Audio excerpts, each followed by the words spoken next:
მხოლოდ 4 თვეა მუშაობდა, აქედან გამომდინარე ძალიან დიდი სიამოვნებით დავთანხმდი შემოთავაზებას.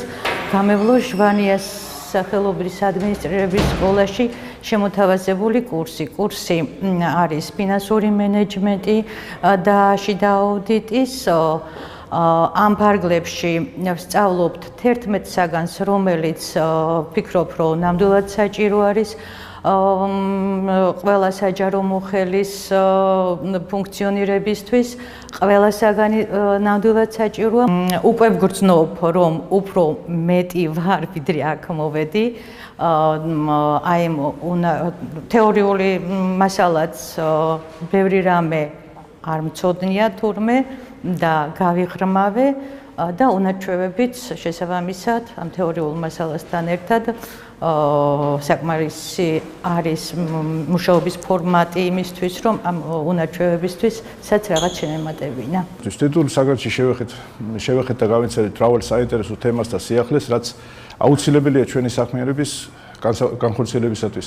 აქ არის ყველა პირობა და კომფორტი იმისათვის, რომ ავიმაღლოთ და გავიმჯობესოთ პროფესიული უნარჩვევები. შევიძინე გარკვეული ცოდნა და გამოცდილება, რაც უთუოდ ხელს შეუწყობს ჩემს პროფესიულ წინსვლას, გაამჯობესებს ჩემი საქმიანობის ხარისხს მუნიციპალიტეტში.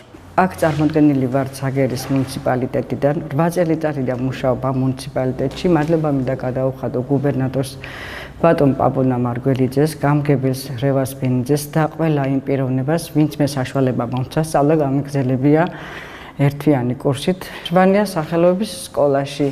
აქ დაბრუნდა ძალიან კარგი ატმოსფერო. მე მაგალითად ვარ ბუღალტერიის განხრით და მივესალმებოდი თუ კი 11-ვე მუნიციპალიტეტიდან ვიქნებოდით ბუღალტრები, რადგან ჩვენი ცოდნა უფრო ხმავდება, უფრო ვეცნობით ერთმანეთს. ვასწავლით იმ ფუნქციებს, რომლებიც თქვათ მე ვიცი, რომლებაც მათ არ იციან და ამ ერთმანეთის ასთა გაზიარებით უფრო პროფესიონალები დავბრუნდებოდით ჩვენ რაიონებში.